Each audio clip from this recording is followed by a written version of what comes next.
વડોદરા શહેરના સમાજ સાવલી રોડ પર આવેલ દિગંબર જૈન સમાજ દ્વારા પ્રભુ મહાવીર સ્વામીના જન્મ કલ્યાણકની ધામધૂમપૂર્વક ઉજવણી કરવામાં આવી।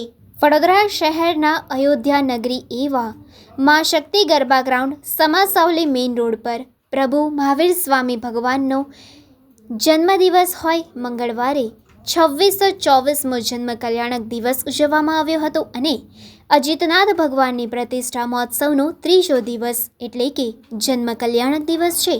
આ પ્રતિષ્ઠા મહોત્સવમાં પધારેલ આચાર્ય ભગવંતો શ્રી 108 સુનિલ સાગરજી મહારાજનો 30મો દીક્ષા જયંતિ દિવસ છે। સમગ્ર દિગંબર જૈન સમાજ ખૂબ જ ધામધૂમપૂર્વક ઉજવણી કરી રહ્યો છે। સમાજ સાવલી રોડ પર મા શક્તિ ગરબા ગ્રાઉન્ડ પર કૃત્રિમ અયોધ્યા નગરીનું નિર્માણ કરવામાં આવ્યું છે। આ વિષય પર પત્રકાર પરિષદનું આયોજન પણ કરવામાં આવ્યું હતું અને વિસ્તૃત માહિતી આપવામાં આવી છે।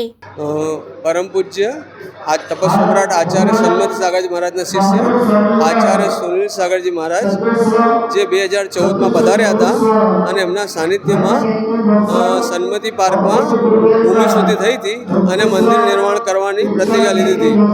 જે મંદિર પરિપૂર્ણ થવાથી તેનો પંચકર્ણકનો કાર્યક્રમ રાખેલ છે અને એ પંચકર્ણકના કાર્યક્રમની વચ્ચે આજે 31 માર્ચના રોજ ભગવાન મહાવીર સ્વામીનો જન્મ કલ્યાણક મહોત્સવ, દેવાદેવ અજીતનાથ ભગવાન જેમની પંચકર્ણક થઈ રહ્યો છે એમનો જન્મ કલ્યાણક મહોત્સવ અને ગુરુદેવ આચાર્ય સુનિલ સાગરજી મહારાજનો 29મો દીક્ષા દિવસ સમારોહ એ આજ વિશેષ અમને મોકો મળ્યો છે સેવાનો।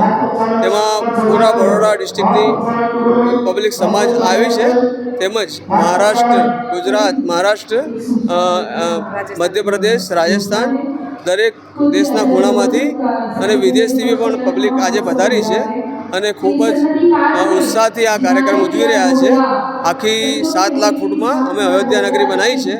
તેમાં આખો પાંડાલ જેમાં કાર્યક્રમ ચાલે છે, સાધુઓના ચોકા, સમાજની રહેવાની વ્યવસ્થા, તે પ્રમાણે આખી વ્યવસ્થા સાથે આ પ્રસંગ અમે ઉજવી રહ્યા છીએ।